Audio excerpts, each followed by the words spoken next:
Oh, yay, freedom. Did it work? I think it worked. Do you smell that, Matt? Smells like it worked. Smells like it worked. It smells like people are angry here in the United States. There's a lot going on. It's definitely the most interesting timeline we could live in. What was this saying? There'll be decades where nothing happens, and weeks where decades happen. Yeah, which commie was that? Was that Stalin or Lenin? I think that was Stalin or Lenin. Yeah, That's one of the two. Years where nothing happens. It's definitely one of those quotes that Vladimir Ilyich Lenin is very much based in reality. Yeah, we titled this "The Second American Revolution." Do you think we're on the precipice of that right now? Probably not, but it's provocative. At least it's got a little bit of that vibe. I think it's giving the powers that be probably too much credit, and it's degrading the credit of the actual American revolutionaries back in the day. Yeah. All right, let's go to Clark's dashboard first. We didn't hit it last week. But it's directionally that vibe. Yeah. And it's definitely a provocative headline. And it was a provocative tweet by Naval. So good to take it and run with it. Yeah, we're going to dive into all of it. But first, let's just get state of the network. Current price of Bitcoin, 96,770 $100, below 100,000. So sats are on sale, 1,033 sats per $1 right now, under a $2 trillion market cap at 1.92 trillion. We're at block height 882,594, which means we are 414 blocks away from the next difficulty adjustment, looking like an upwards adjustment of 4.3%. Blocks been coming in at 9 minutes and 35 seconds on average. We had a downward difficulty adjustment last time, so it looks like we'll get back to difficulty all-time high. Mempools cleared over the weekend. I won the bet. Feels good. I paid you. You did. You zapped me. The zap heard round the world. It's pretty cool doing, especially for public bets, paying them out that way. Yeah. It's like everyone can see it. There you go.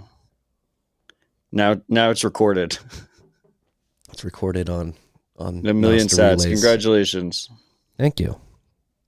Mempools are still pretty sparse. If we go over to mempool.space, 3 sats per VByte is going to get you into the next block. There are only 13,172 transactions in Mempools mempool, the largest mempool in the world. We presume. Yeah, dude, it's been such a long week that I forgot Mempools cleared. Maybe we should start with that. I didn't include it in the list. I mean, you said it's neither a good nor bad thing. You want to...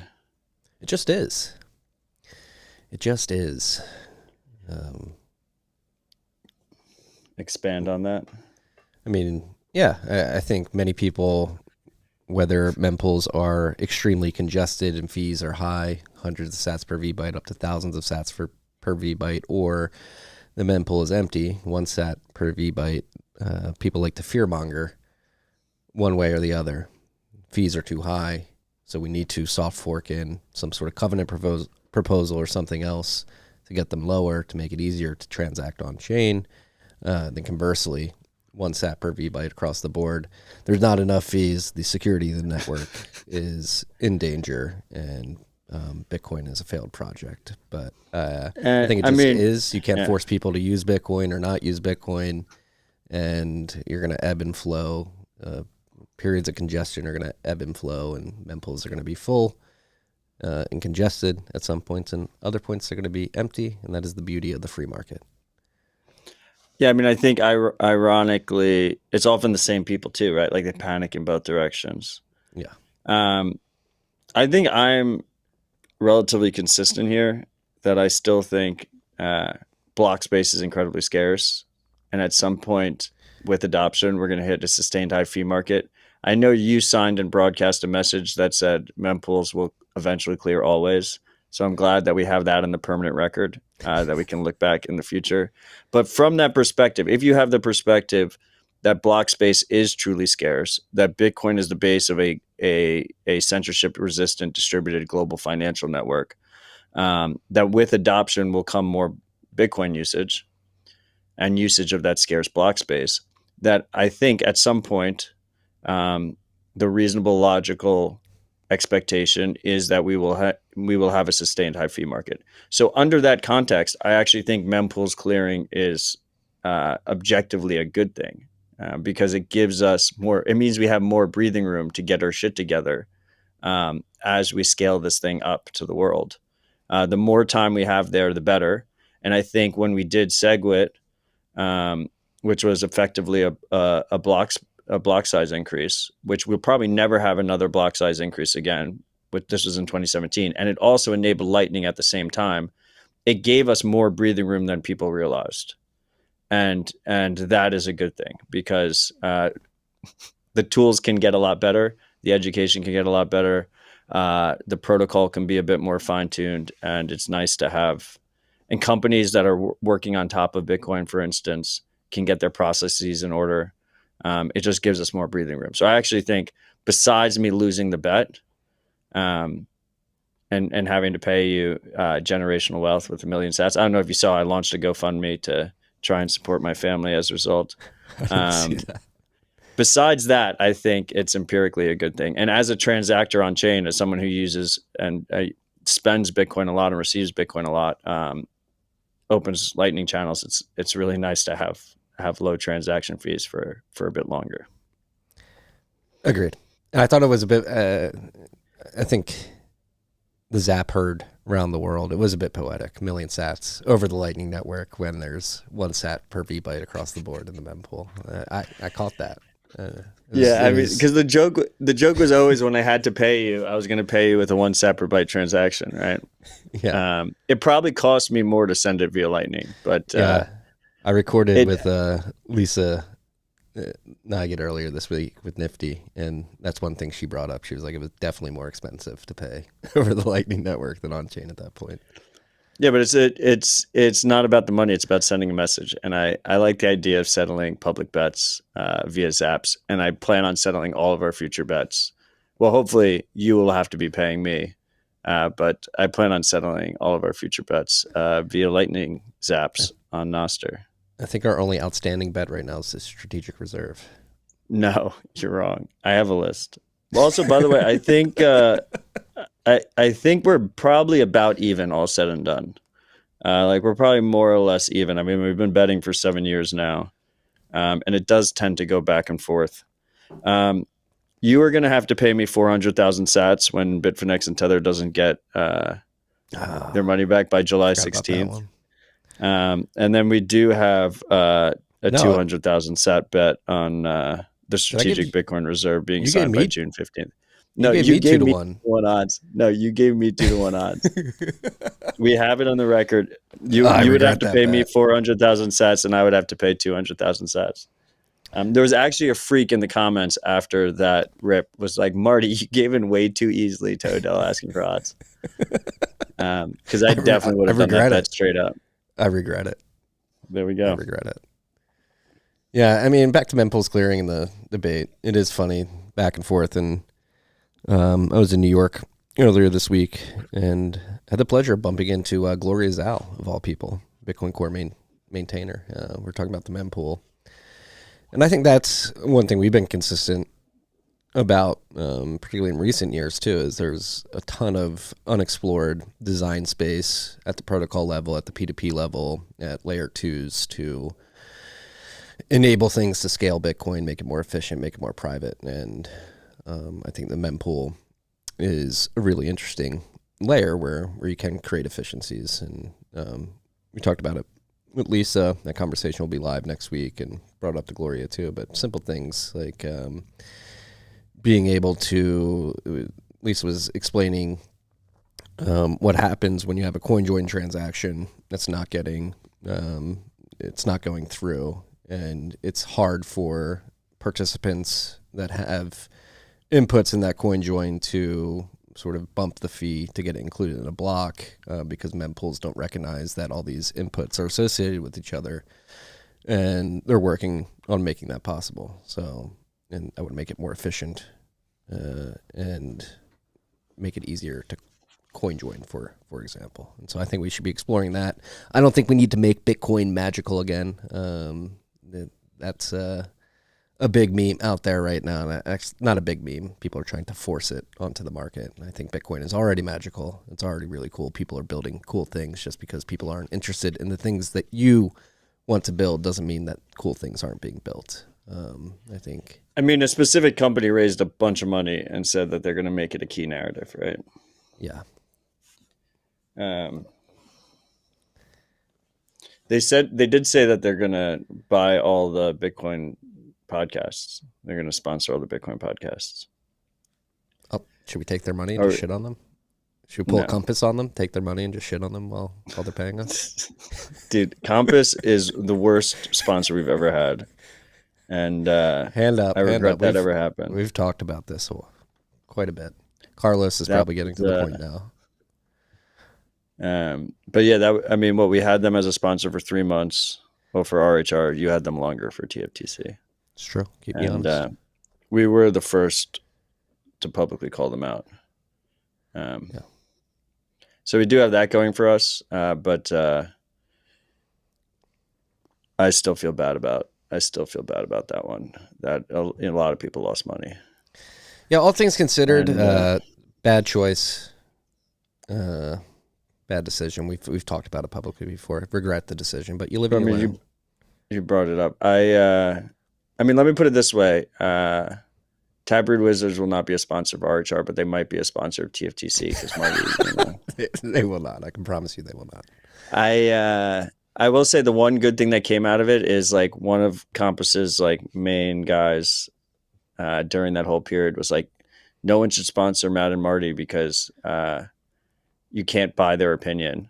Because we like literally were trying to close out the sponsorship, and we were just warning people not to use them.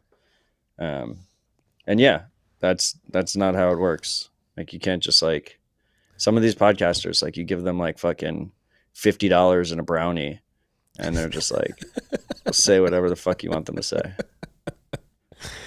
$50 and a brownie. Yeah. It's not much. It doesn't cost much. Doesn't cost much. $50 and a brownie. Some illiquid advisor shares, whatever. They're offering a lot out there. Yeah. I mean, transitioning back to the scandal in the U.S. this week, I mean, I think what's unfolding right now is orders and orders of magnitude larger than our little Compass deal there. The USAID audit that is ongoing is servicing a lot of ways. They're stealing our money and paying themselves. It's disgusting. I just, I mean, we can just start off the conversation with in terms of the Department of Government Efficiency. I still refuse to call it Doge. Elon's fucking crushing it. Like the cuts are substantial. I'm quite impressed. And he's got a crack team of 19 to 25-year-old autists. The one kid from the University of Nebraska who built the AI program to read the Mount Vesuvius scrolls after being encompassed in ember for more than 2,000 years is insane. Yeah, it's the only way you can do it. Like it needs to be young geniuses. Like that's the only way you can do this thing efficiently. Yeah. It could have never happened any other way. And no. And the pearl clutching by the left. I mean, I know we don't like to get political and choose one. I think everybody was involved, but I think it's very clear that the left particularly is using U.S. taxpayer money and treasury debt to funnel money via USAID to nonprofit organizations that really don't go out to achieve their stated goals and simply line the pockets of the people. I will say that while I'm impressed so far, I mean, I think what you want to see is cutting government spending across the board.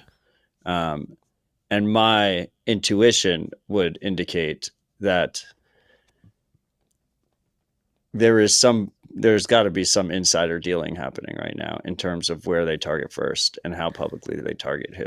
Because like right now, like clearly, like Dems down bad. No, well, I think that if I've been online, I've been very online the last few days, and I think USAID being targeted first is strategically very important because, as we've seen the last or two weeks and 3 days into Trump getting back into the Oval Office, and I think they needed to. I think the strategy was come out of the gate swinging, blitzkrieg, get to the core of the problem, make everybody aware of it as quickly as possible, and then begin going down the line. And so USAID is the core of this rot, of this waste, of this theft of American taxpayer money and time. Is truly despicable, and I've been tweeting about it for the last 2 days, but I think we need either a tax holiday, and if you're not going to give us a tax holiday, there needs to be a tax revolt until either things are abundantly clear that the corruption and the rot has been rooted out, or the IRS is simply abolished because they're wasting our money. But I'm not sure if you've heard it. They're moving on to Medicaid now, which is when you talk about cutting cost and getting to the core of the waste at the federal government layer. Medicaid is one of the behemoths. Medicaid and Social Security are the two biggest costs together. We have $191 trillion of unfunded liabilities that are due from those two programs in the future. So I think USAID, while yes, it is particularly damning for the Democrats and the woke mind virus, I think it was important to get that information out, make people aware, like look at all of this waste, and then you can go get the big waste, which is Medicaid and Social Security. I find it hard to believe that Social Security will be touched, but we'll see. Yeah, I mean, there's a lot of waste out there to cut. Yeah. And there's been decades of government corruption and insider dealing and revolving doors. And some of these numbers are staggering, and they barely scratch the surface. Yeah. But I would just once again say that if members of both parties aren't implicated, then there's probably some bullshit going on. I think you're probably retarded if you think that Republican interests haven't also taken a lot of money out of the slush fund. Yeah, I would agree there. Co-sign that message. There's definitely grift happening. I mean, it is. I mean, we've said it. That's the crazy thing about it, is because many people have been talking about this. Obviously, Mike Benz going on Rogan at the end of last year really put the focus on USAID. He was on this show a year before talking about the same things. But didn't he? Mike was one of the people I was thinking about, because, like, once again, like I try to ignore a lot of this stuff, so I don't pretend I'm a specialist. But I did listen to his show on both Rogan and with you, and like, didn't he say like under USAID, like they have like the Democratic side and the Republican side, so everyone's happy? Yeah, I think like so. Wasn't there two organizations there?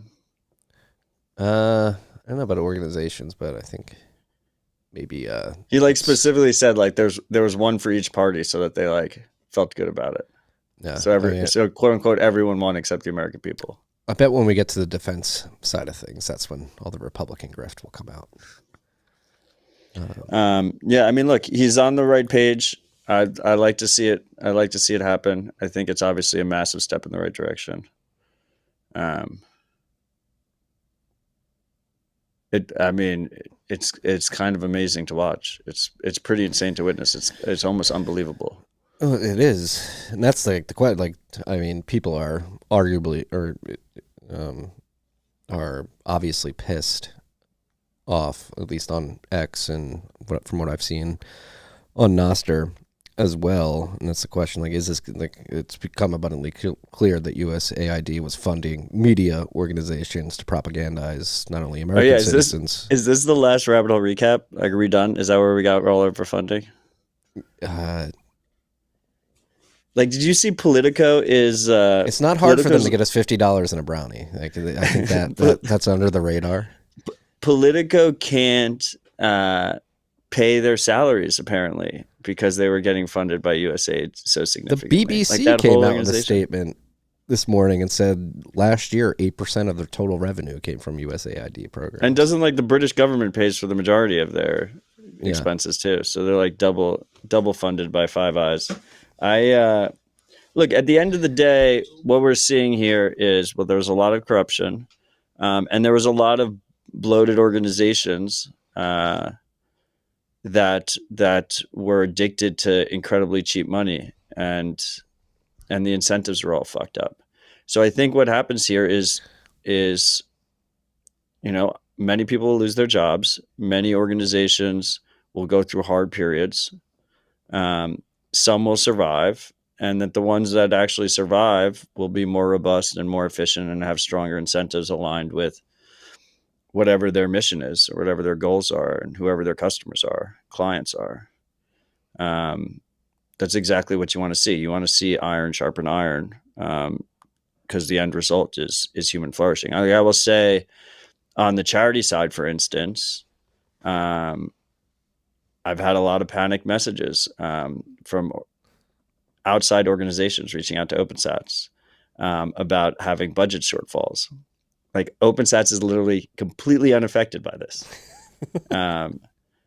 They should, consider what situation they got themselves into, and make sure that they either survive or they don't, right? But it's very interesting to witness. And then on the media side, right, it's like, if TFTC or RHR or Citadel Dispatch was going to go under because it stopped getting like U.S. government slush fund money, then like it probably shouldn't have existed in the first place.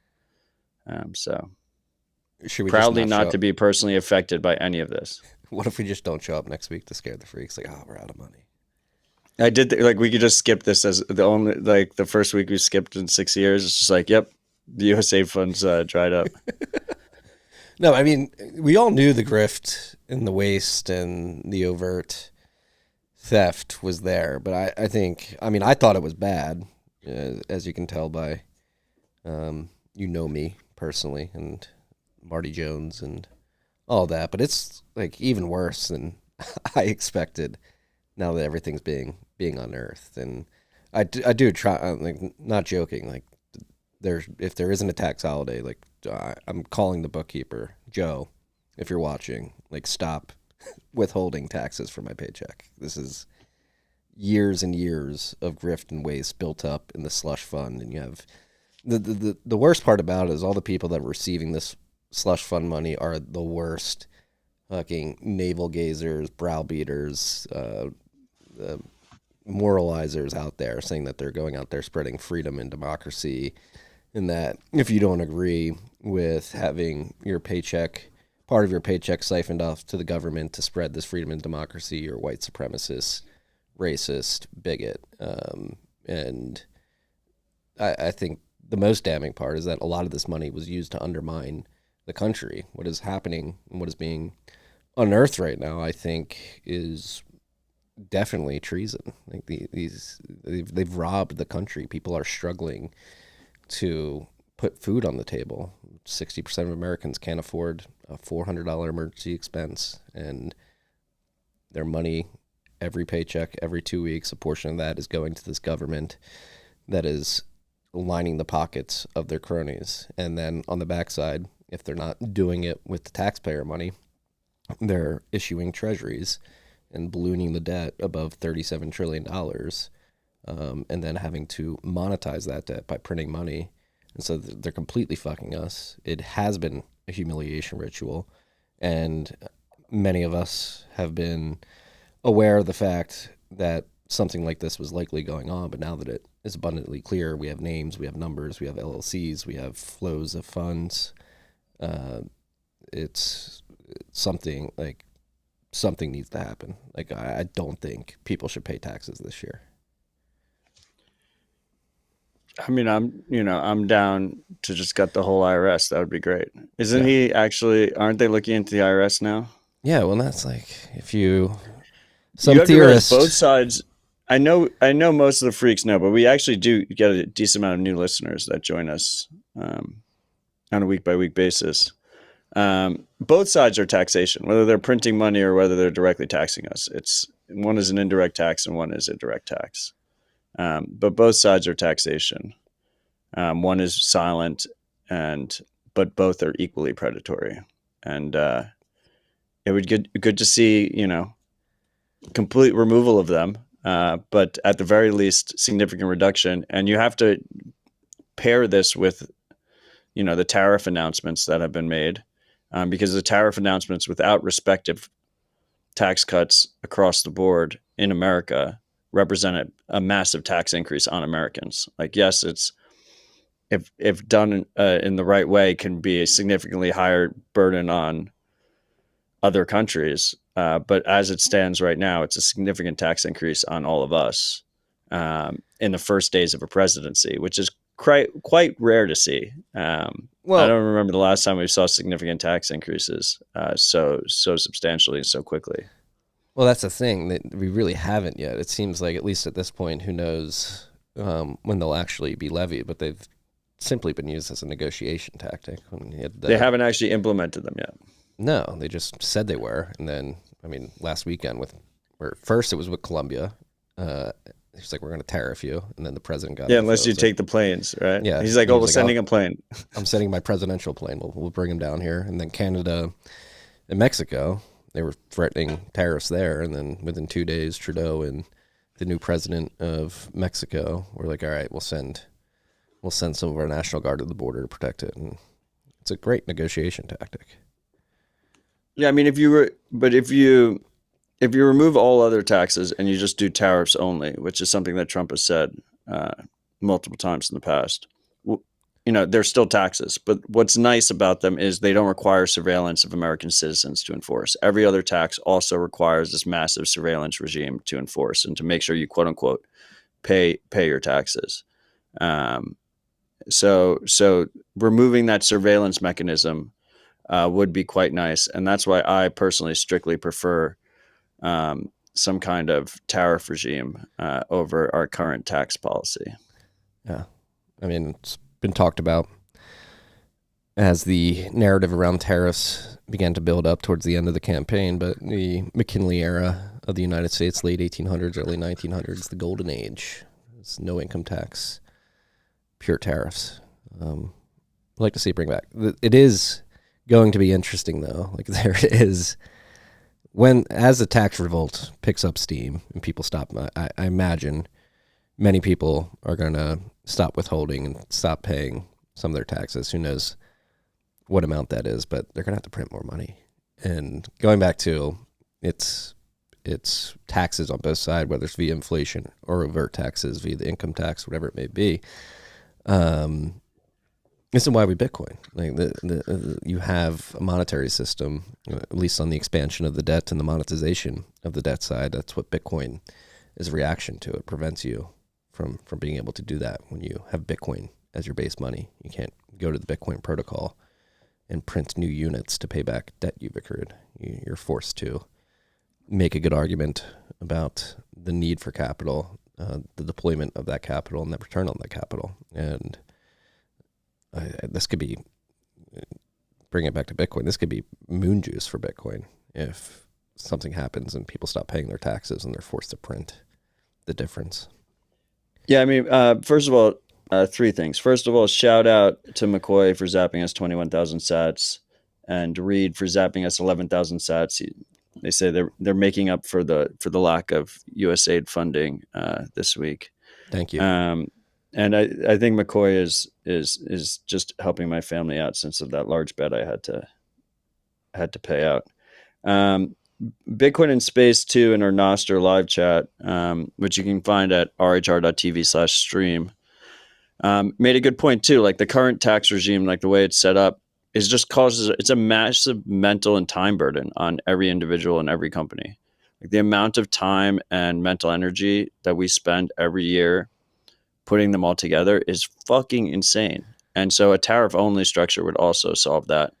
And in terms of tax revolts or everything you just said. I mean, what I would like to see is just a significant real reduction in taxes.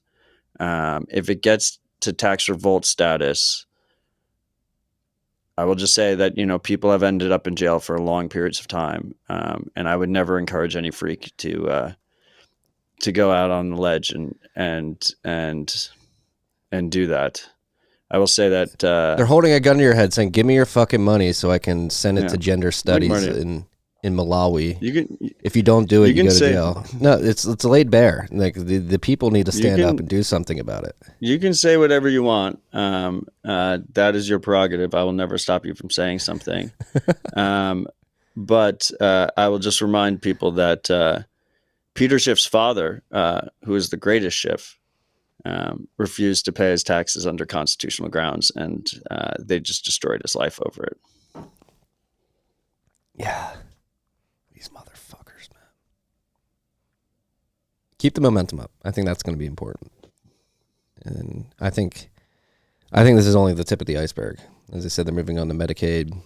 Who knows what we'll find when they get to the defense industry.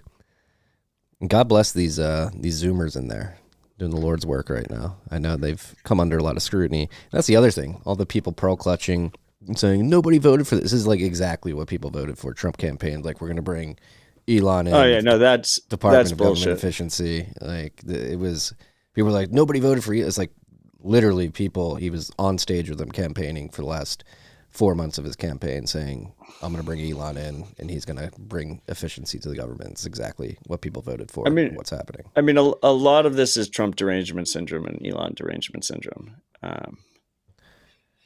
And it doesn't matter what they do. They just automatically don't like it because of who did it. Which I would implore people to not operate under that logic. Assess every situation individually, within context, but individually. That's why I'm very different than Don Lemon. Like, don't group me into Don Lemon for deleting my X account.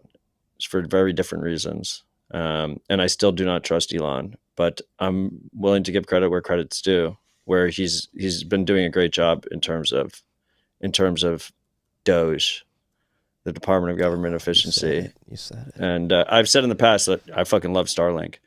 And for anybody out there suffering, some appreciation there. For anybody out there suffering from Trump derangement syndrome or Elon derangement syndrome, that's having a knee-jerk reaction to what's unfolding and basically closing off their mind to actually exploring the corruption that's being laid bare, I would implore you to basically remove the people who are surfacing the information. Just as black box, you're just becoming aware of this information, and think if Hillary Clinton surfaced this information and I just had access to the information and was discerning whether or not I believe the allocation of funds that we're all being made aware of is good or bad. Like what would you honestly say with just the information alone, not the people that are surfacing it? I think it's hard to say that that the money is not being misallocated. Yeah, I mean, that's a good thought experiment. I mean, I also would say, like, particularly as far as the American people are concerned, I mean, besides just like horrible corruption and misallocation, all the allegations and it seems pretty concrete that it happened, but I'm sure we'll get even more information about funding media outlets that were directed at the U.S. And our citizenry is particularly brutal. And particularly fucked up. Operation Mockingbird never went away. Yeah, like the U.S. government should not be paying. There should not be paying media agencies, media outlets, journalists to be reporting on themselves. Like, that's obviously corrupt, and yeah, I mean, I would go as far as saying treasonous. Treasonous, yeah. While we're on this subject, and we do have a list full of Bitcoin stuff, but this all, I think this is going to be like a lot of shit's going to go down these 4 years, and a lot of these things now, especially that Bitcoin is this this macro asset, and it's on the big boy stage now, are going to be more and more relevant. We'll be talking about them. But while we're on the Trump administration, U.S. government topic, I mean, there's two other key things that I'd like to discuss, and I'm curious on your opinion. And the first one will be the sovereign wealth fund that Trump, Lutnick, and Besant all announced jointly together, where Lutnick specifically said that if we're going to buy billions of dollars of COVID vaccines, then we should have equity in the company that makes the vaccines. And then Trump followed it up with an example of forcibly buying TikTok and having the U.S. government own it. And I think those are two pretty dangerous examples for different reasons. And it is an interesting dichotomy with Bitcoiners being up in arms about the U.S. government potentially buying XRP, because I think both of those examples might actually be more evil than buying XRP. Like buying XRP is definitely retarded, but forcibly buying a social media company and having the U.S. government directly own it, and also not forcibly buying, but buying equity in vaccines that you force on the American people. Let's not forget who started Operation Warp Speed. It's pretty fucking bad. Very bad. I agree. This is part of our job, is like, look at good things that are happening. Those are good. Look at bad things that are happening. Those are bad. This is bad. If you want to, like, the U.S. government should not be investing in Moderna. Number one, it's a terrible company. This push towards mRNA, all the things, all the medicine, don't like it at all. I will never get an mRNA vaccine. I do not trust the science as it pertains to that. The TikTok thing, like, I don't think the U.S. should have any ownership in, like, what we were just talking about. Like, the U.S. government should not be funding media companies. I think TikTok is a platform that distributes a lot of media. I think there's no difference. They have way more viewers than Politico. Yeah. It's 1.8 billion users of TikTok. Yeah. With all that said, like, the idea of a sovereign wealth fund, like, doesn't I don't balk at that, but I think, like, you look at, like, where Wyoming, are they going to get the money from? Well, you look at Wyoming, Alaska. There's a ton of energy resources on federal land. Like, if you monetize those resources, maybe there's a deal where a percentage of the revenue produced by the private company that's allowed to come in and extract those resources rolls into a sovereign wealth fund. It's worked in Wyoming and Alaska, Norway. That's like their sovereign wealth fund. I believe it's at the point now where their sovereign wealth fund, the wealth in the fund Norway, is worth, like, Norway has a 70% effective tax rate. Yeah. That's a good point. Yeah. I don't think we need it, but and Wyoming, which I love, has a tiny population and massive energy resources.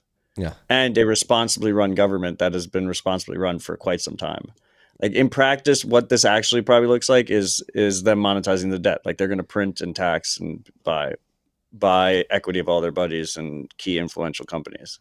That's 100% what's going to happen. Should we try to position a 1031 portfolio by the same? Yeah. Yeah, just buy all our bags. I don't think we need it. Then we'll say good things. Yeah. I don't think we need it. There could be a way to do it. Do it in a way that isn't insidious, but yeah, I don't think we need it. I think what we need to focus on is making it easy for each individual American citizen to build their own sovereign wealth fund with better money and less regulation. I will say, yeah. I mean, the counter argument here, right, is the sovereign wealth fund is just a broader envisioning of what the strategic Bitcoin reserve would be. But what I would argue is the major issue here is opportunities for massive corruption. And Bitcoin as a neutral asset mitigates that too. It completely mitigates that. So neutral assets, right? Like gold, for instance, having gold in a reserve or having Bitcoin in a reserve, particularly neutralize that one aspect of it. The U.S. government in two ways, right? Basically, like where do they choose to deploy? Like, whose bags are they buying? Is it their buddies? And then second, are they getting leverage out of those situations? Yeah. And if the U.S. government owns more Bitcoin, it doesn't give them more control over the Bitcoin network, which is completely different than them buying Pfizer stock. You stuck some ideas now. You stuck some ideas now with the Department of Government Efficiency. I'm sorry, I won't say Doge. With that department in place. I feel like we're shilling Dogecoin every time we talk about it. It's like, oh, he's doing good work with Doge, and he did that intentionally. Yeah, he did. Sovereign wealth fund, maybe you build a sovereign wealth fund if we can fix the fiscal problem and the budget. Yeah, and maybe return to an era of producing surpluses at the federal government level. Yeah. Maybe that's how you build a sovereign wealth fund, is if you have a surplus, you buy Bitcoin, buy gold, put it in the sovereign wealth fund, and that's how you build it. I'd be okay with that. Yeah. That's like that's the ethical way you do it. But I just to go back, like, I think the way we avoid mandibles is basically printing and buying hard assets. So obviously speculative attack. I could see the arguments with equities, but there's just so much room for corruption there. That does worry me. Okay, and then so that's owning TikTok and owning the U.S. government owning TikTok and Moderna stock and Pfizer stock. Probably Tesla stock too. And then the last piece, the last announcement is that now Trump announced that we're going to own Gaza and we're going to put troops on the ground and turn it into the Riviera of the Middle East. Opinion. They stepped back from that. I'm not sure if you saw, press secretary today said there will be no boots on the ground. Opinion, I think there'll be no boots on the ground. There'll be no boots on the ground. I think it was again, it's similar to the tariffs and how they've been levied so far. It's crazy. We're not even like 3 weeks into this negotiating tactic. If you watch the press conference where Netanyahu, or however you say his name, is standing next to him, you can tell he blitzkrieged with that. He was not expecting that, and I don't think BB wants that. And I think I'm not an expert Middle East, particularly Gaza, Palestine, Israel politics, but I think it was like a big dicking of Trump to BB in front of him, like, you're mishandling the situation. BB big dicks a lot of people, including Trump. I mean, you saw the gift he gave to Trump. No, he gave him one gold pager and one regular pager, and so it's like you can. He gave him a gold pager on a plaque or whatever, and said to President Trump, to our best friend and ally, and like the significance of that is supposedly the significance of that is like, you can work with us and make a lot of money, or we'll just keep blowing up people with pagers. He gave him a pager, which they never admitted to. Wow. They still have never formally admitted that they were they obviously were, but that's fucked up. Yeah, it's like lead or gold. You want the military response or make a lot of money. Israel, you're punching above your weight class there. This is the United States of America. You better be careful. That's interesting. That's good that they walked it back. I obviously do not think that we should have U.S. boots on the ground in Gaza. And I think if you're talking about, if you just forget about the ethical or moral reasons why we shouldn't do that. Like, if you want to talk about cutting government spending, it's like, it doesn't matter what fucking Elon does. Like, if we set up Trump Towers in like a U.S. base in fucking Gaza, like, it's going to cost us a shit ton of fucking money. Yeah. Yeah, I don't think the scale of these wars in terms of costs are just fucking impossible to comprehend. From the geopolitical analysis I read in reaction to the meeting between BB and Trump, is that Trump, like, if you look at the body language of BB while Trump's talking about, like, the U.S. is going to come in, we're going to own Gaza, he was like, what the fuck? Like, wasn't expecting this. And again, art of the deal tactic. Many people are analyzing and saying he's just trying to make it so they're forced to get to the table. Israel. Well, I guess Saudi Arabia. A lot of this is a lot of the speculation is probably just, and I guess we're guilty of it too. It's probably just unnecessary. We'll see how it actually fucking plays out. Yeah. But I also don't I don't prescribe to like full 5D chess from Trump on this one. Like, I think he would legit love to just develop it as a real estate and energy deal. They do have a lot of natural Like, gas. there's a shit ton of fucking gas. They have prime beaches. He's a hotel guy, condominium guy. Build a nice golf course over there. Then Israel came out this morning, I think. It was like, we're going to send all the Palestinians to Ireland and Germany or something like that. It's like, whoa, what the fuck? No. Like, I didn't see that. Yeah. Obviously not following hard enough. Yeah. I've been traveling a lot this week, so a lot of what I have caught has been in passing on Twitter. I had a very offline day on Tuesday, which was a big day with the USAID stuff, and I think that was the night that was the crypto press conference too. I think the Israel meeting was that night as well. So, oh yeah, and the crypto. I forgot about the David Sachs crypto press conference, where he was like they did exactly what announcement of an announcement. No, but also what a lot of us have been watching, which is you say CBDCs are bad, and then you just implement stable coins around the world that are basically CBDCs, just not run by the central bank. There's a middleman involved that's taking a fee. Private-public partnership. Yeah. This ties back, go back to Sovereign Wealth Fund, Lutnick, banging this horn, and the first topic of the list that you wrote, which is something you've been patiently waiting for many years now, which is the introduction of Tether to the Lightning Network via Taproot assets. It's here. Lightning's killer app. What's your take on this? I mean, I had the conversation with Lisa, so we discussed it the day it was released, but I think I'm very much in line with your approach to this. Tether and stablecoins more broadly have found product market fit due to the centralized nature of the blockchains they run on, and introducing Tether to the Lightning Network via Taproot assets. You don't really get the benefits of the centralized blockchains that they run on, and so you're adding the centralized token to a completely distributed network with liquidity challenges and stuff like that. And will it be as efficient? Will it have a better user experience? I find it hard to believe. Happy to be proven wrong, Ryan and team at Lightning Labs. Yeah, I mean, you kind of get the worst of both worlds.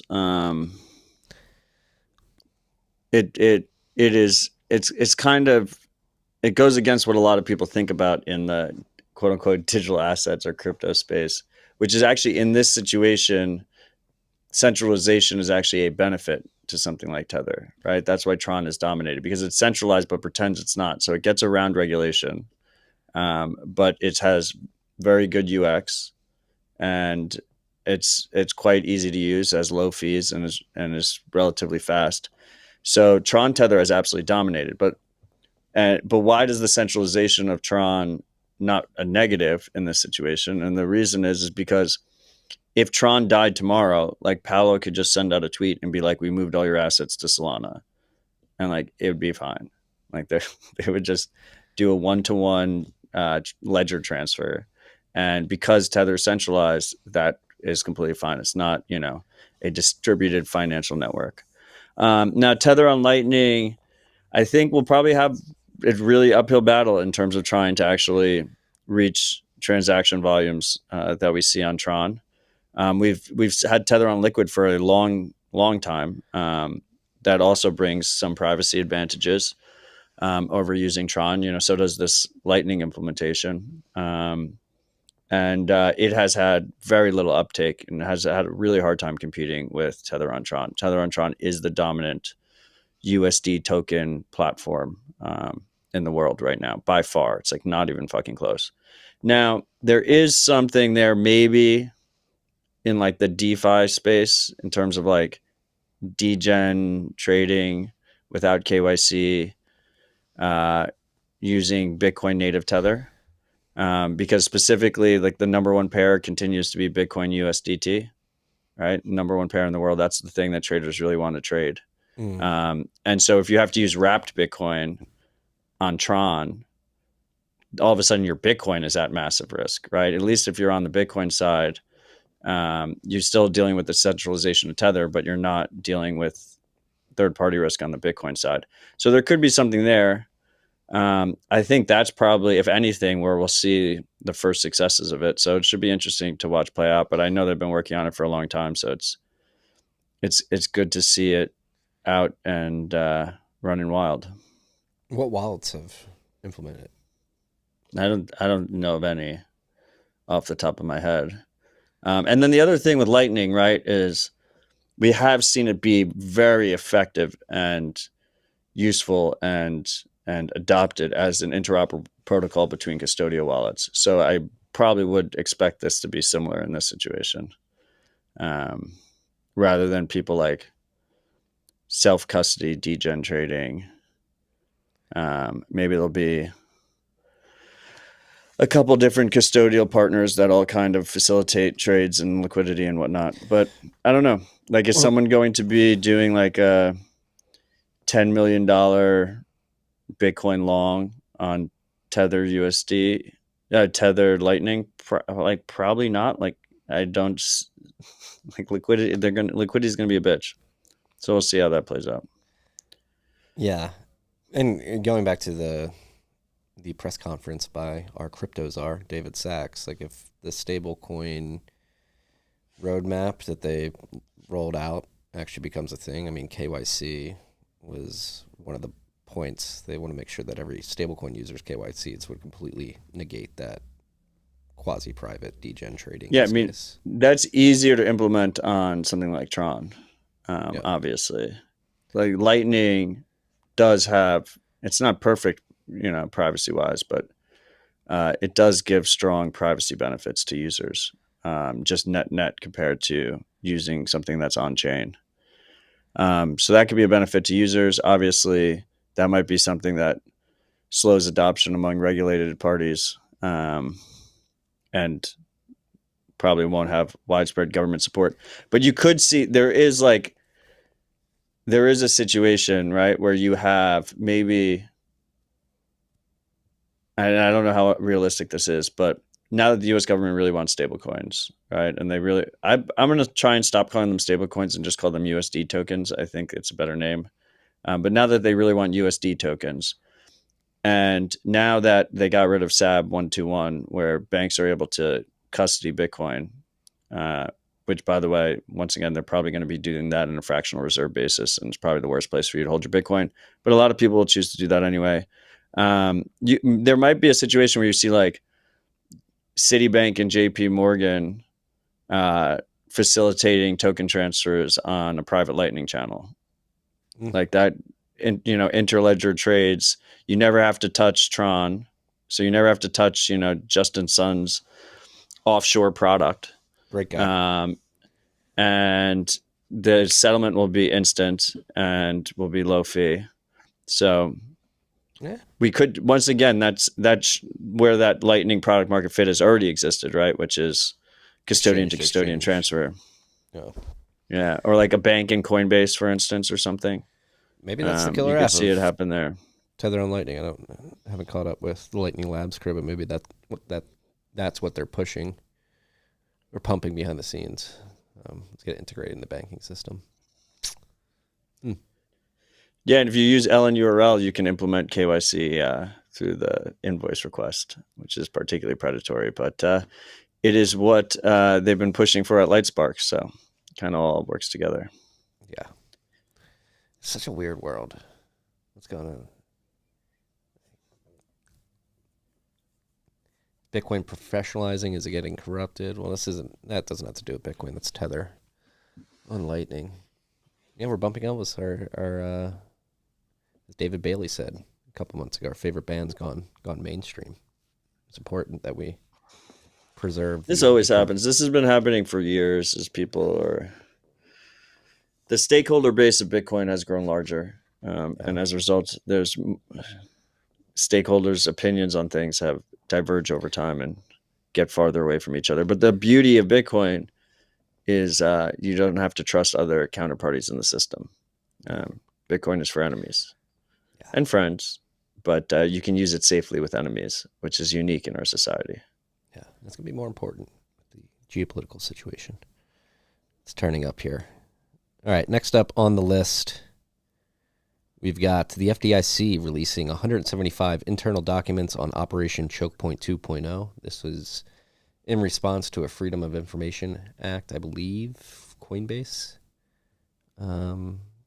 requested some information from them, and there's been an ongoing trial, and I think it became apparent this week that the judge in the trial was extremely pissed at the FDIC because they were being capricious and arbitrary about the data they were willing to share through these FOIA requests. And so I think the judge ruled, like, no, you have to give them all this data, and that's what this data dump is. And it's letters between the FDIC. But they blacked out a lot of it. Yeah, I think it's just names.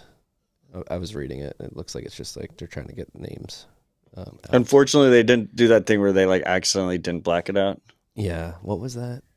That was. It happens all the time. I feel like it was one of the bankruptcy proceedings. The Swan lawsuit with Tether. That's what it was. Yeah. Was the most recent time, but it does happen a decent amount. Yeah. Anyway, you just scroll over it and see the text underneath, and then you know exactly which text you want to read the most. Like, let's be honest, anything that's blacked out, that's the important shit. Yeah. And basically what the FOIA requests, the information, it's just clear the FDIC was sending letters to banks saying, we don't want you to bank these particular individuals and companies involved in stuff related to crypto. And they're basically trying to throw cold water on the industry and fearmonger banks into not banking Bitcoiners, and particularly companies in the space. And so another thing that we've all been pretty sure was going on, being brought to light by this FOIA request. And the last administration, man, they fucked up bad. Slush funds, Operation Chokepoint 2.0. Cynthia Lummis, Senator Lummis, is on the warpath right now. Her and Tim Scott are on the Senate Banking Committee, and I believe they're going to have a hearing related to Operation Chokepoint 2.0, where they'll be bringing in people from both sides, those who were doing the chilling and those who were chilled. So I think we're going to get more information on what exactly happened in the fall and winter of 2023 and 2024, or 2022 and 2023, excuse me, when all this was going on. Yeah. I mean, we've said it many times in the past, but shout out to Alan Lane and Silvergate, because they got absolutely fucked by the last administration. And they got all their funds back to customers. Nobody lost any money. In a world where most banks are incredibly insolvent, I think that cannot be overstated how impressive that was. I think technically the largest bank run in U.S. history, and they were able to facilitate withdrawals without a bailout. You know what, Logan? Look up the. They didn't even get any USAID money. Look up the Washington Mutual, 2008, like when there was a run on that bank. I think that run was like $800 million, maybe. I know the numbers are. It's because they keep printing money. The numbers just go crazy. Yeah, I mean, and going back to Tether too. Tether's been accused of being fractional reserve that same summer, and I think they had like $7 billion in redemptions for Tether. If I recall correctly, the WAMU one was. Was that the one that? No, there's a video of people. 183 million. No, it was because the FDIC specifically said they were going to take over that one, and no one trusts the government. So the bank runs don't stop if the government says we're going to take it over. So that's why they do the organized buyouts now, where they're like, oh, this bigger bank's going to buy it, but we'll just give them beneficial terms. So the government's practically funding it anyway. Yeah. Let me see. Yeah, here it is, Logan. I mean, just think about it. Like, your bank is failing and you hear the U.S. government's taking it over. Like, that does not stop you from trying to withdraw all of your money. No, I think it accelerates it. Yeah. This is what happened in the fall of 23, or the spring of 2023. Silicon Valley Bank. No, but in that case, the government didn't take it over, right? Like, they did an organized. They did an organized sale to someone, right? Oh no, did they just fill it up? SVB still exists. Yeah. They just bailed him out, right? They said all your treasuries are fine. Seized by the federal. Play it. As the debate in Washington rages on about how to bail out the nation's economic crisis, another one of the country's largest banks has collapsed. Washington Mutual has gone under, seized by the Federal Deposit Insurance Corporation on Thursday. The FDIC then turned around and sold WAMU's thrift banking assets to J.P. Morgan Chase for nearly $2 billion. I'm not going to say that is not going to happen, but no matter what, WAMU has a really impressive severance package, and I think that's going to be carried on even if there is a merger. Washington Mutual's fall has been widely anticipated. The bank's stock has plummeted 95% of the past year. On Thursday, it closed at only $169 a share. Like many other financial institutions, WAMU fell victim to heavy mortgage-related law. You can pause it. There was one where there were depositors outside. That was the video I remembered. Yeah. No, how did SVB get saved? What did they do? The FDIC came in and increased deposit insurance, I believe, and then BTFP. Their problem was the duration mismatch on treasuries, and so they launched BTFP. But BTFP was for everybody else. Did they have them? They got absorbed by someone else, right? Isn't that what they did? Wasn't BTFP like it came after that, and it was basically like a preemptive bailout for all the other banks? Silicon Valley Bank failed in March 2023, becoming the second largest bank failure in U.S. history. The bank's collapse was caused by a combination of factors, including bankrupt mismanagement. What happened on March 10th, the California Department of Financial Protection and Innovation closed SVB. Later in March, the FDIC transferred SVB's deposits and assets to Silicon Valley Bridge Bank. And then at the end of March, First Citizens Bank and Trust Company purchased SVB's First deposits. Citizens. Yeah. There you go. Yeah. But it's back, right? I think it's probably just a subsidiary under First Citizen. Yeah. Bank runs will continue. Yes, they will. Crazy times. Crazy times. Moving on down the list, onto more bullish and optimistic. Well, actually, that reminds me, and before I forget, because I didn't put it on the list, but you just were mentioning the name changes that happened there. What do you have any opinion on Microstrategy changing their name to Strategy? Not a great strategy. I don't know. Yeah, shocker. I thought they were going to announce that they were marking their Bitcoin holdings up to the FASB guidelines, but did he already have the domain strategy.com? I know he's a big domain guy, or did they just go out and buy that? Because that's a crazy domain. Yeah, I don't know. They either he bought probably it or owned it for a while. Yeah. They had really good, you said this in the chat yesterday. They already had really good brand recognition. Yeah, so that was like my first reaction was like, MicroStrategy has massively strong brand recognition, and now like when you tell someone to like, oh, you should go buy strategy stock, it just sounds weird, right? It's like it's just a normal, it's like tree or something. It's just like a word.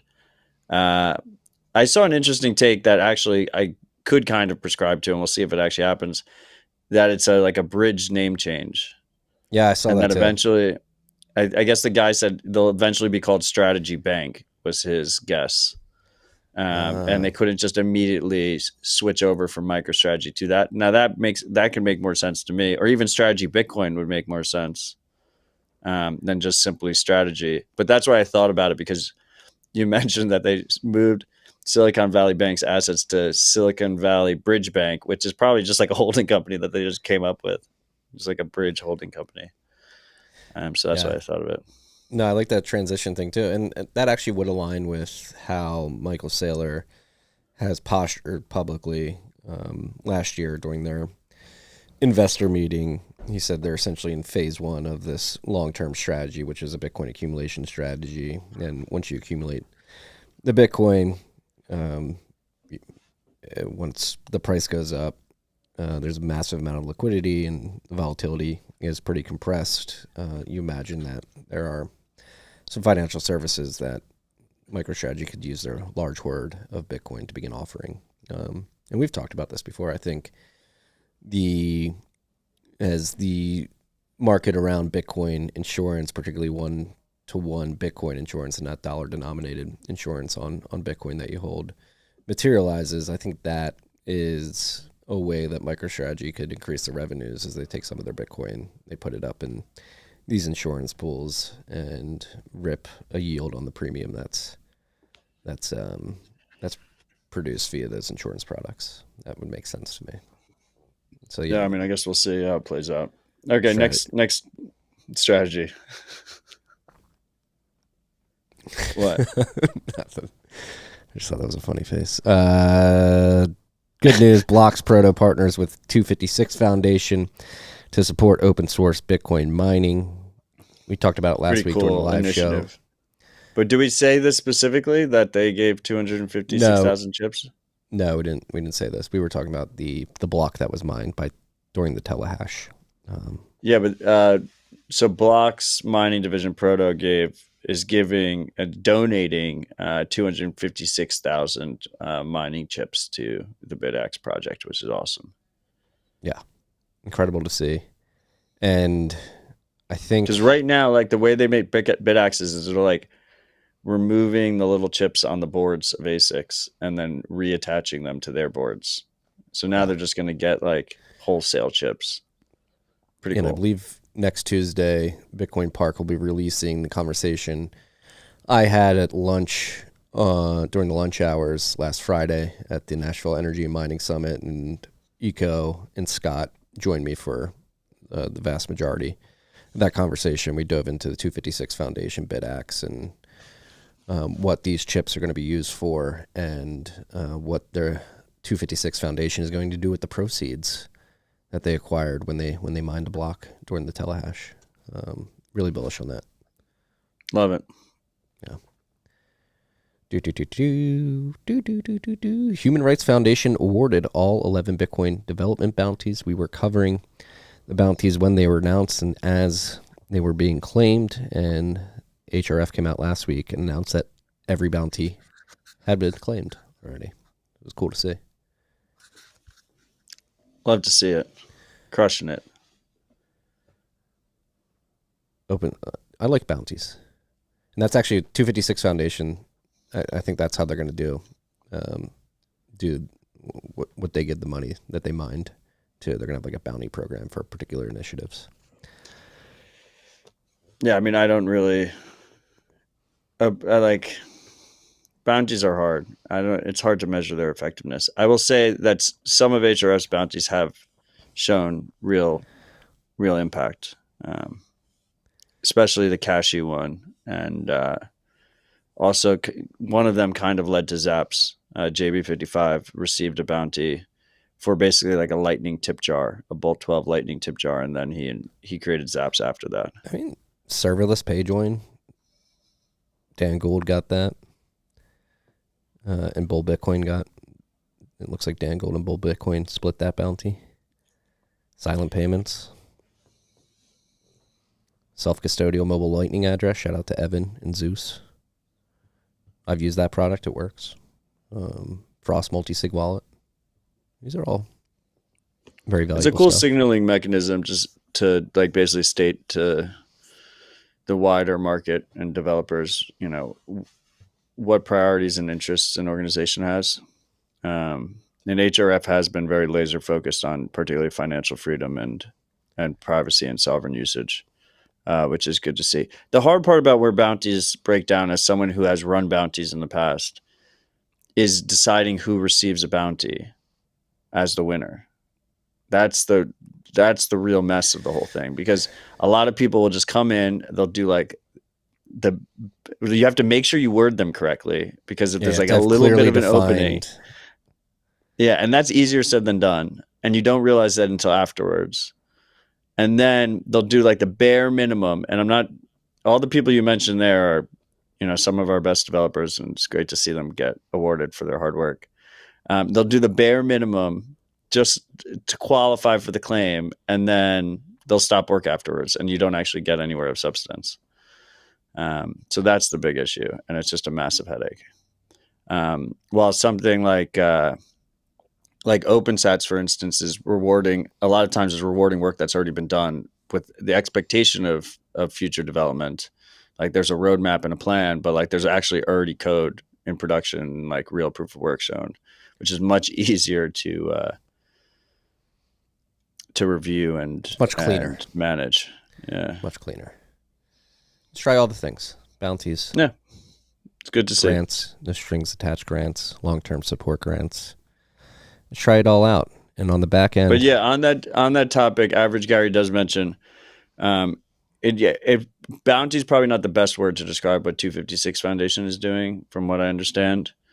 It's like they have these scoped projects already that they would like to see in the open source mining world, and they're basically providing grants towards working on those. Thank you for all capsing that, Average Gary. I'm sorry for the mischaracterization of the 256 scope. Dude, he just wanted to speak clearly. Okay. I appreciate the caps. Thanks for the caps, Gary. Love you, Gary. Thanks for the support. Moving on to the Human Rights Foundation story of the week, which is coming out of El Salvador, where lawmakers have scaled back the Bitcoin legal tender law. El Salvador's Congress amended its Bitcoin law, making private sector acceptance of Bitcoin voluntary. The reform follows a $1.4 billion loan agreement with the International Monetary Fund that wanted to limit the government's citizens and economies exposure to Bitcoin. Salvadoran lawmaker Elisa Rosales said that the latest reform guarantees Bitcoin's permanence as legal tender while facilitating its practical implementation. But John Dennehy, founder of the civil society organization Mi Premier Bitcoin, explained that the reform removed all references of Bitcoin as money or legal tender, plus the actual conditions, such as the government's accepting Bitcoin for things such as taxes, are now prohibited. The future of freedom technology in El Salvador will be worth monitoring closely as the regime continues to erode protections on civil liberties. To learn more about that, you can go to financialfreedomreport.org. Not about that, but about stories like this. They'll be covering it. Yeah, unfortunate to see. If you dive into the details, I think El Salvador's 28 or $29 billion in debt, and they needed to suck the teat of the IMF at least one more time. And the IMF does not like Bitcoin. Not great to see. Yeah, I mean, I don't really have a strong opinion on this one way or the other. I'm kind of in like a holding pattern to see how it plays out. Yeah. But like right now, as it stands, is like Bitcoin is it's legal to use Bitcoin. Like it's legal. It's legal. Yeah, it's not against the law to use Bitcoin. And it's up to individuals and companies how they want to use it. And I will say that one of the biggest things that came out of El Salvador was like the ability to launch companies there. And my understanding is it's a quite friendly regulatory environment on that front. Yeah. So yeah, I mean, we'll see how it plays out, but it's definitely something to keep an eye on. Obviously, Tether also at the same time. This happened during their conference in El Salvador, which is interesting timing. I kind of feel like people got caught off guard by it. It was a plan B. But, right? yeah, but separately, Tether announced massive investment in El Salvador, and I think they announced an office tower. Is that real? Did you see that? Sounds like it could be. Like a massive office tower that's shaped in their logo. In Tether's logo? Yeah. Come on, we need better. Come on, people. Come on. You know, like they have like the triangle badge thing. It's like the whole building is the triangle badge. Don't do that, Paolo. Huge, like Anybody 50 Tether, stories, 60 stories. Why don't you just make a beautifully aesthetic building, stone? You can have like a... You build a cathedral. Yeah, build a cathedral. Look, if anyone's going to build cathedrals, it'll probably be the Tether guys. But maybe they'll build cathedrals in addition to the office tower. President Bukele, I know you listen week in and week out. Next time you need $1.4 billion, just go to the Bitcoin market for it. Don't go to the IMF. Well, my guess is, I mean, it seems like Tether's making massive investments too there. So he's probably double dipping. That's like 10% of Tether's. I don't know. He's not getting profits. He's not getting $1.4 billion from the private markets except for Tether. Like, who else is going to give him that money? I bet you could find Bitcoiners that would do it. You get like Max Geyers and a bunch of other people. No shot in hell. You think Max has? Money's tight out there. Yeah. Money's incredibly tight out there right now. Well, speaking of that, money incredibly tight. Their Bitcoin bonds, I think, didn't hit the market well, right? Like they were not well received. They didn't really get any uptake on that.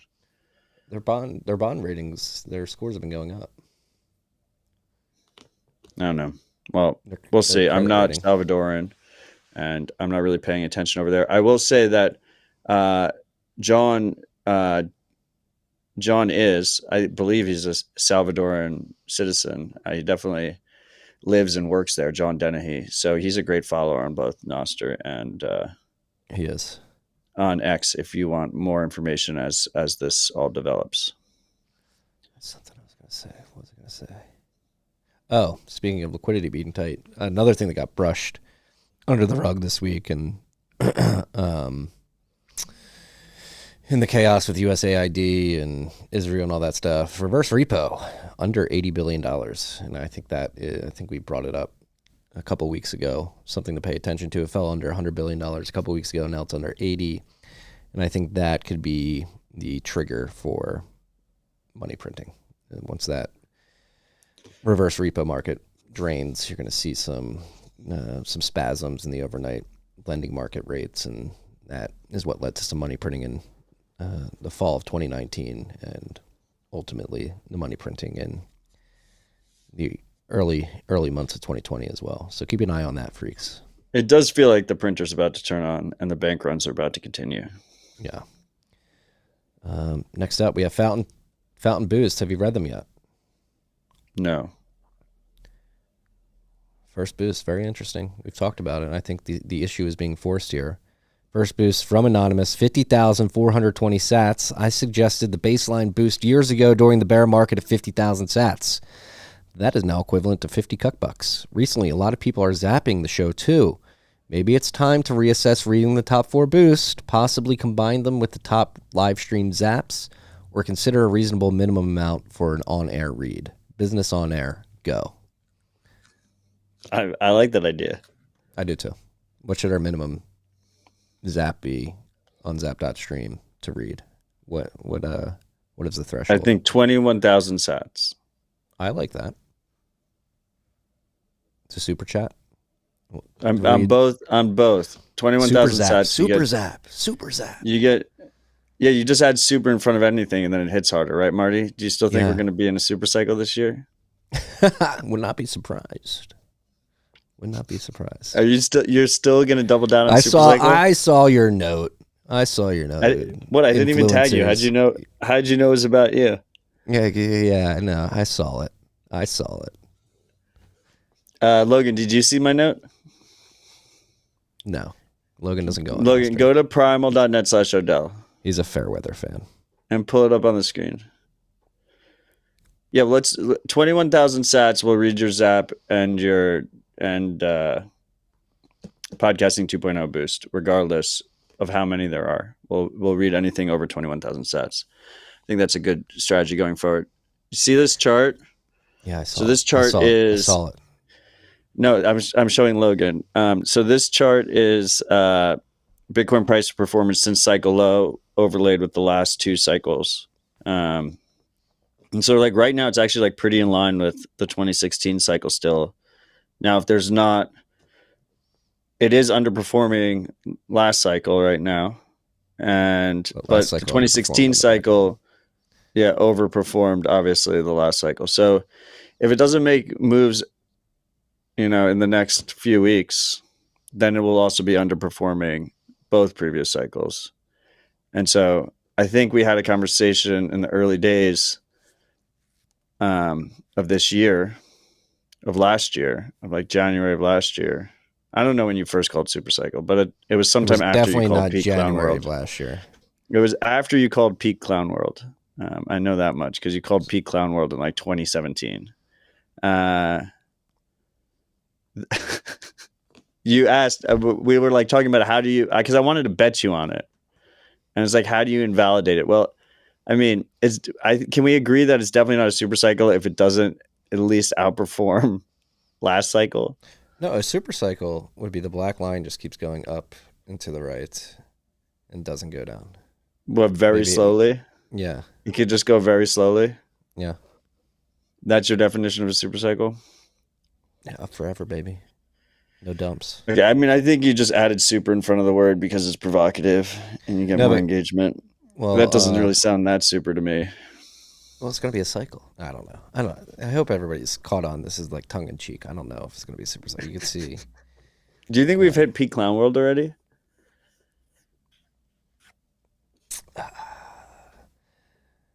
The USAID stuff is like, maybe. And then you see like, we should buy an equity stake in Moderna for like the sovereign wealth the day funds. after. It's like, God damn it. It's very much a ping pong. Yeah. I don't think we've passed peak clown world. Yeah. Yeah, if we buy an equity stake in Moderna and put it in a sovereign wealth fund, we're not there yet, freaks. It is fascinating watching that cycle chart, though. It is pretty crazy how much it's tracking. You love that chart. You post it like once a week. I've been posting it ever since you clearly stated that you thought we were about to enter a super cycle. Yeah. And that there'd be no more dumps. I think you said no more dumps. That black line keeps going like this, you know. Okay, so this version's the halving version. Below. So this one's based on halving. And this one shows it as clearly the lowest cycle. Interesting. I'm going to stay humble and stack sats about it. But seriously, though, Kieran, maybe that's like a button. You allow each show to define what their super zap is, and you just make it easy for live streamers to hit the super zap. That's zap. A good idea, Kieran, if you're listening. Oh, also, Kieran made a TikTok-like app that he's working on, which is the Zoomers are probably going to love it. Zoomers, man, they're crazy. TikTok on Nostr. Since we're adding super in front of things, I will just state that I am super bullish. Nice. It's good to know. There you go. I was worried. I thought you were a little super bearish there for a while. No, I think what people don't realize is like, even if we got anything similar to the previous cycles, like that'd be fucking bullish as fuck. Yeah. You don't have to add super in front of it. Okay.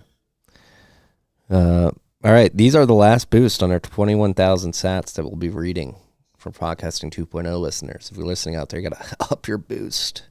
Shout out to Anonymous for forcing us to do business on air. Northwest Arkansas Bitcoin, 15,479 sats. Hey, y'all. We're hosting Bitcoin 101 at the Fayetteville Public Library on February 11th at 6 p.m. local time. It'll be the perfect one to bring your spouse, coworker, friends, or whoever that always peppers you with Bitcoin questions. See y'all there. Check out our Nostr feed, Twitter, or nwabitcoin.org to RSVP. And for additional details, meet up at a public library. You'll love to see it. Make public libraries great again. Open mic, 7,777 love sats. Meetups. Sevens across the board. Palindrome boost. Perfect segue into this boost. Yo, from the Nostr meetup. I'm assuming that's Minnesota Nostr meetup. MN capitalized. Oh, that's good. Good naming. Yeah. Last but not least, blockchain bug, 5,000 sats. Zap. What about the week before? Because we forgot to read it when we were live in Bitcoin Park. Let me pull that up right now. And I guess we're reading ones that are under 21,000 just this week. Just because now we have a limit. Yeah. Wow. Looks like Stimmy was ahead of the curve. These are the top 4 boosts from Rebel Recap 341. Ross is free. Stimmy yourself with Bitcoin. 21,000 sat boost. With most Lightning payments now called Zaps and ARC SDK dropping this week, can we call ARC payments Barks? I actually think that's what Second calls them. The second ARC protocol implementation. It's confusing. You want to call them Barks? What payment? I mean, okay. Yeah. I mean, we can just call them Bitcoin payments. That as well. Pringle Mac, 11,111 sats, ones across the board, palindrome boost. I'm with you, Marty. The Fed is a private entity of unelected parasitic elites who are dumber than dog shit compared to all you Bitcoiner intellects and movers and shakers of this burgeoning space. Thank God Ross is free, and we will win. Love you both. Love you, Sil. Much love. Ride or die. Blockchain bug, 5,000 sats. Let freedom ring. Love that. John Gordon, you're going to have to 10x your boost. 2,100 sats. Big week for Bitcoin. Tight rip, but bookmark, as it will be looked at as a pivotal week in Bitcoin history. Ross Freed, check. SAB 121, X. OCP, Operation Chokepoint 2.0, X. Pro Bitcoin / anti-CBDC executive order, check. $100,000 support. Lightning. I don't know what that means. Now let's eliminate capital gains and keep cooking. Chef It is energy. all taxes. Yeah. Awesome. Yep. Actually, what we probably should do is still the top 4 boosts, but it's if it's under, they all have to be over 21,000, because otherwise we might just have. Now that I'm thinking about it, we might just have like a bunch. We should still limit it to the top 4, but they have to be over 21K. Yes. That's the new policy. You heard it here first. Business on air. Shout out to Anonymous for forcing us to make a business decision. Thank you, Freak. On to the software update section of the show, which we haven't done in some time. A lot of good updates out there. Sparrow Wallet version 2.1.1 has been released with Lark for USB signers, PSBT v2 support, and more. Sparrow. Ooh, Love to see it. New logo there, too. No, Love it. Is that the Lark logo? Is that Lark? Could be. So Lark. he created Lark. Lark is his replacement for the previous spec for connecting to hardware wallets. What was it called? It's HWI. HWI, yeah. Why is So he replacing rewrote. HWI? Isn't HWI like in the consensus code, or No, I think not it's in core. consensus? It's in core, Yeah. not consensus. I think he's still supporting HWI, but he rewrote this. It's more efficient. Zeus version 0.9.5. And he has been open released. sourced it so other people can use it too if they want. Shocker. Didn't think Craig would ever do that. I love him. What a legend. Zeus version 0.9.5 has been released with easier exporting of on-chain seed, optimizations, and more. Zeus chugging. Getting done. If you haven't tried Zeus, download it.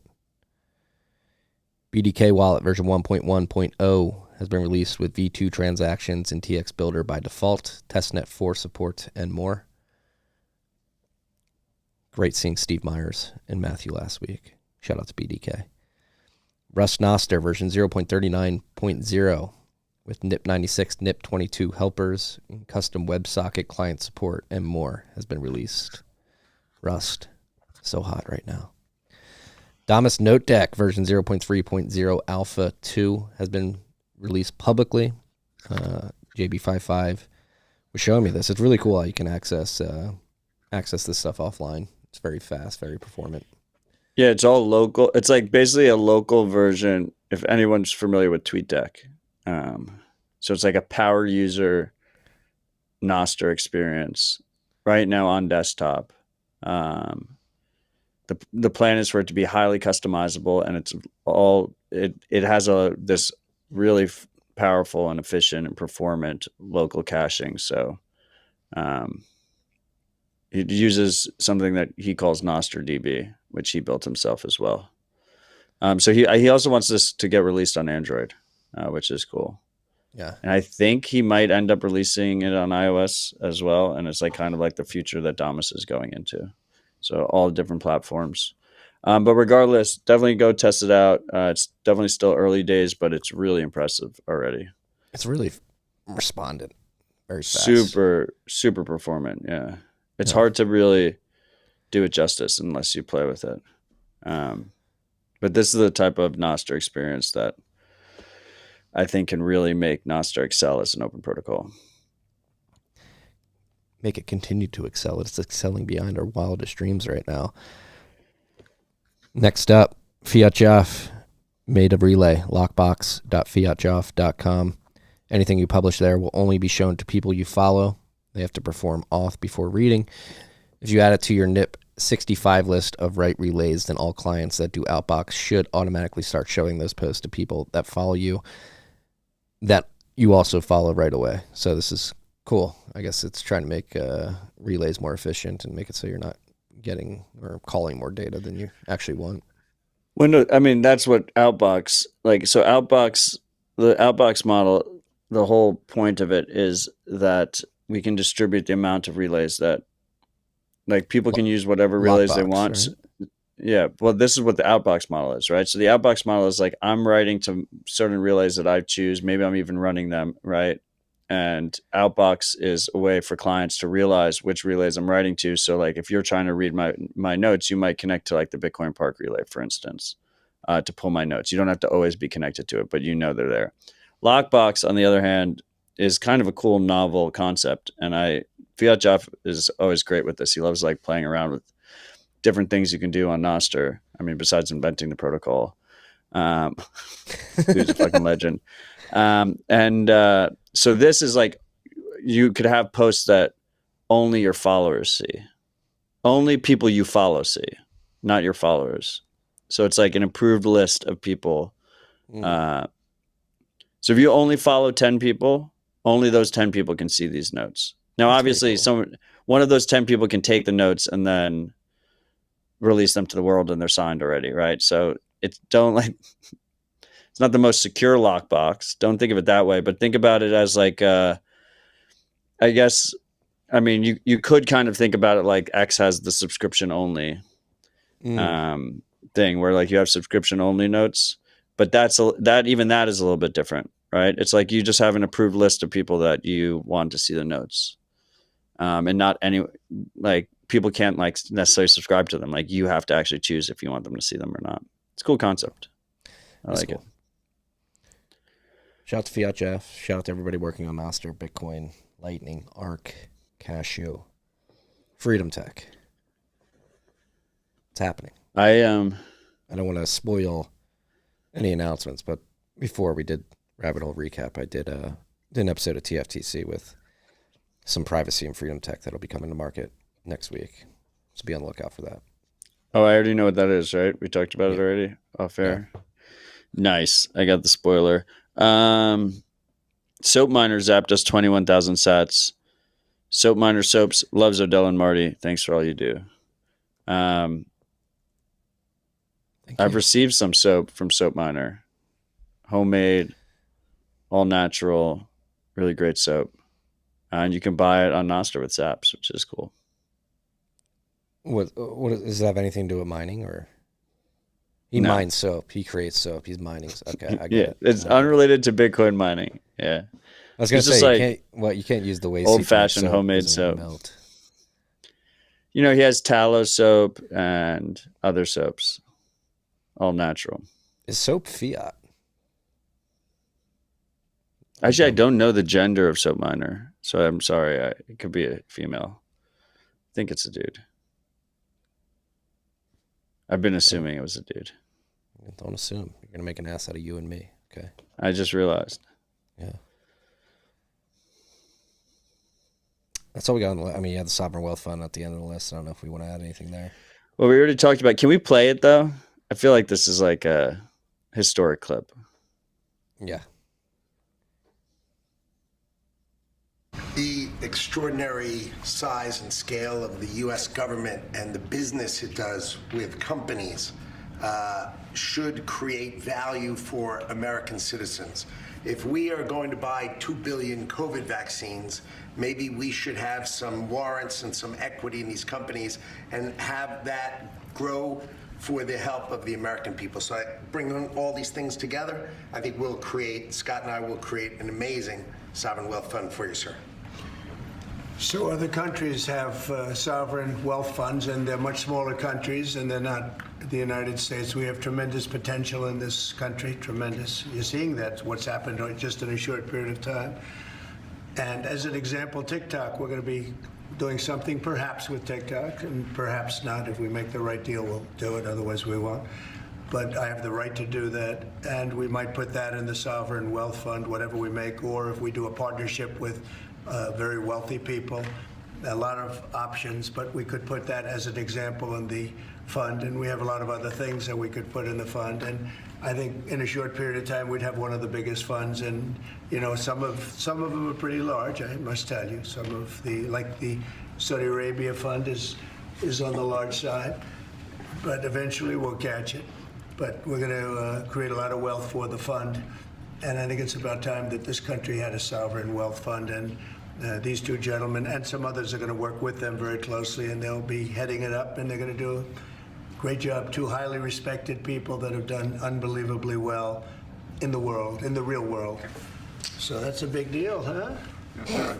I think it's going to create value and be of great strategic. I think it's going to create value. The biggest fund. Perhaps we got to catch up to Saudi. Soap Miner confirmed that he is a dude. He's a dude. So great soap. Thank you. Thanks, dude. I gotta try the soap. Jevy confirmed that not all soap is fiat, so that's good to know. It's true.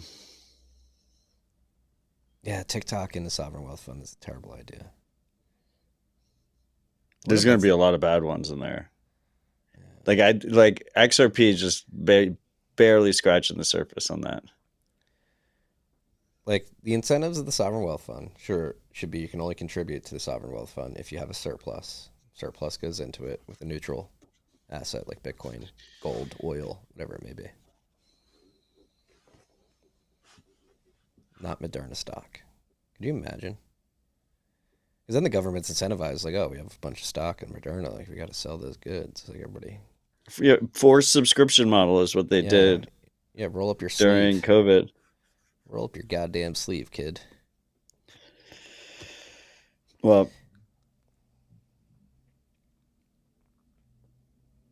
we do live in the most interesting timeline. Yeah, it's we got crazy. that going for us. It's like, is it a simulation? Are we in a simulation? I think definitely not. Is somebody sitting behind the computer of their Sims game and they're just like, let's confuse the fuck out of all these people? Do you think we live in a simulation? No, I don't. But sometimes it feels like it.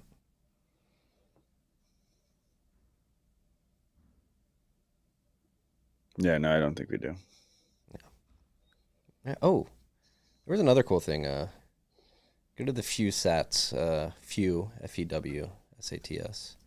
This is cool to see. There was Coinbase, of all companies, held a hackathon the other weekend. Go to their Twitter. There's a video demo. We don't have to play the demo, but you can just go to their website. This is cool to see. The integration of AI agents in Bitcoin. The Fewsats team built an app on Replit that made it so AI agents could get, you could ask them, hey, I need to buy this domain. And the Fewsats SDK enabled the agent to buy a domain with Bitcoin. And I think this is the beginning of a trend that's going to grow in the coming years, which is AI agents, particularly if you want them to complete tasks that requires them to buy something. The perfect money for them to use is Bitcoin. And there's a lot of people in the crypto world saying we need AI tokens so the AIs have money to spend. No, the AIs need the best money to spend. They need Bitcoin. They're not going to use Tether on Lightning. And it looks like USDC is an option here on Fewsats. So. What is Coinbase funded? I think this is, a machine-to-machine payments is something that Bitcoin's particularly well suited for. I think Cashew in particular could be really interesting as well, because you can also natively program. You can do programmatic things with Cashew tokens. Yeah. For very low cost. The beginning of the machine-to-machine web started in 2015. How much did you pay for that? A Bitcoin. Buy and replace. But so bad. The idea was good. Application timing. Do you think you can sell that? How much Bitcoin do you think you can sell that for now? He's holding his 21 co paperweight. That was supposed to revolutionize the machine payable web, and I'm going to sell this into a pay you to read spam emails, and then got sold to Coinbase. I'm going to sell this for 2 Bitcoin to a museum one day. I'm going to hold on to it. I don't think that's going to happen. The Smithsonian, that's my price, 2 Bitcoin. I don't think you'll ever get even close to a Bitcoin for that thing ever. The Smithsonian will come and they'll have to cough up 2 Bitcoin to get this. Marty both believes in a super cycle, and thinks that paperweight is going to be worth more than a Bitcoin. The Smithsonian will pay the equivalent of $40 million for. Is the Smithsonian even going to be in business next week with all the government spending being cut? I don't know. Are they on the list? I wouldn't be surprised. All the big museums got to be on the list, right? Yeah. Hey, support your local museums. If you like, don't force the government. I want to be clear. I like museums. Like, I think museums are a benefit to society. But they're probably on the list. Yeah. I put my $96,000 paperweight back. We need sustainable museums. Yeah. Shout out to the Art Museum in Philadelphia, best museum in the world. I will die on that hill. They're going to be gone next week. No, they get incredible patronage. They get incredible patronage there. If you say so. I hope so, for your sake. Oh, are you excited about the big game? Oh, I am. I think we're gonna. Do you have any plans? My in-laws are coming to town, so we're gonna watch the game. My wife, my boys, and my in-laws. That's exciting. Well, I'm happy for you. I do not want to go to New Orleans. I'll tell you that. I'd much rather watch the game, in the comfort of my couch. I mean, what? It's also like $8,000 a ticket or something. Yeah, not worth it. A little bit out of our price range. Yeah. Like significantly. Yeah. The Super Cycle is just beginning. Maybe like in the middle of the Super Cycle, we can go to the Super Bowl. Super. The NFL did it. We're just going to call it the Super Bowl. You put super in front of anything. Yeah, Super RHR. What do you think of Beyonce? We're rebranding. Super Rabbit Hole Recap. What do you think about Beyonce winning country album of the year? I did not follow the Grammys. Which album was that? I don't know. Have you listened to it? I don't think I didn't even know she released a country. What do you think of Kanye having his wife just pose naked? She was wearing a dress. It was just see-through, okay? She was completely naked, and then he was just like standing next to her. That was so weird. I'm not going to lie, it's not a bad naked body to look at. It's not like... Wow. Yeah. Mr. Anti-porn guy, the truth comes out. Okay, we can just wrap it on that. Oh, I'm kidding. I was kidding. Yeah, no, it was. I mean, it for the audio listeners, Marty looks like a tomato right now. He's blushing. I want to talk about porn. It was very weird. I'm being honest. I was trying to be funny there. It was very weird. Yeah, not that was like the only Grammy news and I guess Kendrick won a bunch of stuff, right? I think so. Yeah, well deserved. Did he win 5 Grammys? Is that true, or was that a meme? I don't know. I didn't watch the Grammys. I saw stuff on Twitter. Okay, well, Kendrick's awesome. Yeah. All right. Be back next week. I'm staying put for a couple weeks here, so I'm very happy for that. A lot of traveling recently. Yeah, too much work travel too, specifically, but the grind is real. Love you, freaks. Stay humble, stack sets.